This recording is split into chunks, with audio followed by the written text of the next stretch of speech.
You see them everywhere, right?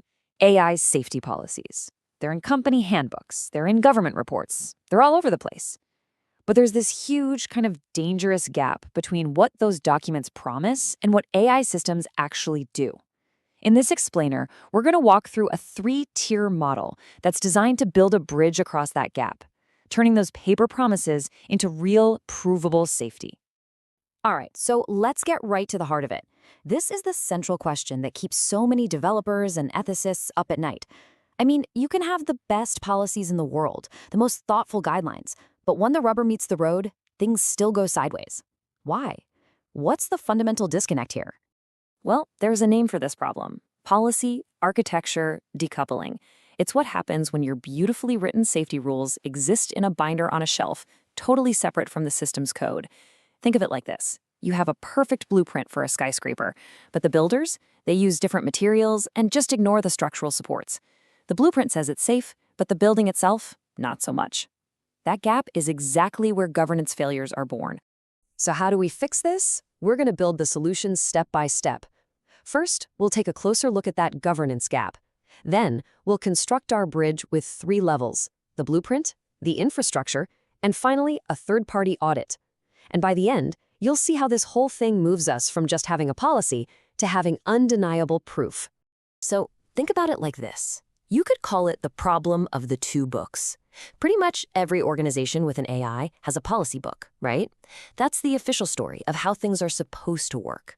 But then there's the operational book, the story of how the system actually behaves, day in and day out.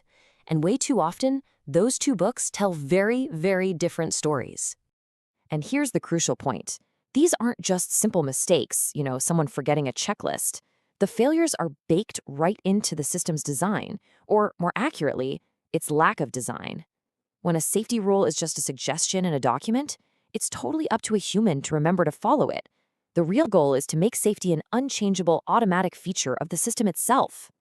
Okay, so that brings us to the first tier of the solution. This is where you start getting your house in order. Level 1 is all about creating the blueprint. It's that foundational step of documenting exactly what you intend to do.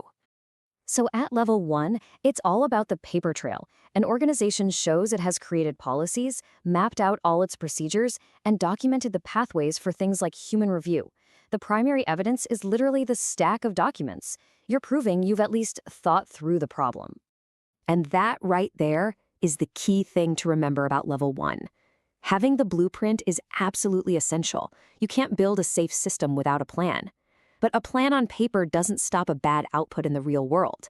It's a necessary start, for sure, but it is not enough. And this brings us to level 2. And honestly, this is the real game changer. This is the most important leap in the entire model. This is where we stop talking about what should happen and we start building a system where it must happen. We're moving from policy to actual infrastructure. Now look at this, because this slide shows the difference so clearly. Level 1 is basically a suggestion. A policy says a human should review something. It's a hope.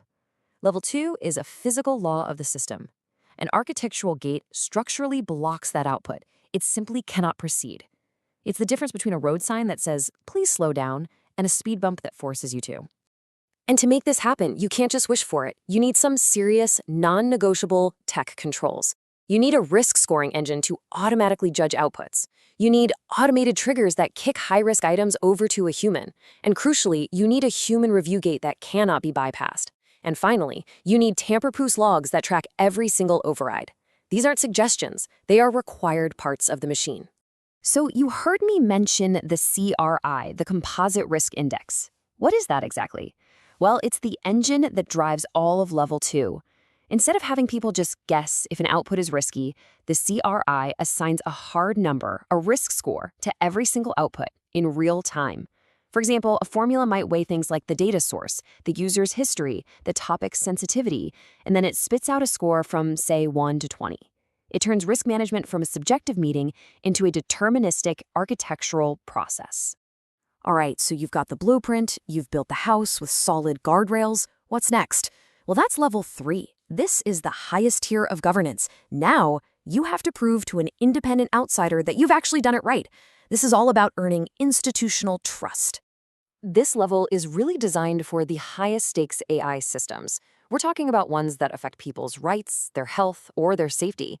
It's not enough to just say you've built the controls. You have to open your doors to an independent third-party auditor, or TPA, who's going to come in and do comprehensive testing to verify every single one of your claims. And as you can imagine, the requirements here really jump up a notch. You need that initial TPA certification, sure, but you also need institutional structures, like a formal governance board with meeting minutes to prove it's actually doing something. You need constant monitoring for model drift, disaster recovery plans, and a formal signed attestation from top leadership every single year. So, what's the secret sauce that ties all of this together? The entire framework, from level 1 all the way to level 3, is built on one foundational principle. It's a principle that allows for genuine independent review and ultimately makes the entire system trustworthy. This quote right here is powerful, and it's the key to everything. It says an auditor shouldn't need to watch your system run or see a live demo. They have to be able to prove your system is safe just by looking at the documentation, the architectural diagrams, and the logs. The paper trail has to tell the whole, complete story. This is called the non-substitution principle. It means you can't substitute a slick demo for hard evidence. Your evidence package, that whole collection of documents and logs, has to be so complete and so robust that it provides an undeniable, independent proof of your system's integrity. That is what enables true reviewability. So when you boil it all down, the whole journey is really 3 simple steps. First, you document your intentions. That's level 1. Then, you enforce those intentions by building them into the very physics of your system. That's level 2. And finally, you audit that system, proving its integrity with an evidence package so strong it can stand all on its own. And that's level 3. And that leaves us with the one crucial question you should ask of any AI system. Is its safety just a policy, a promise written in a document? Or is it an unbreakable architectural control, a fundamental law of its physics? Thanks for joining this explainer.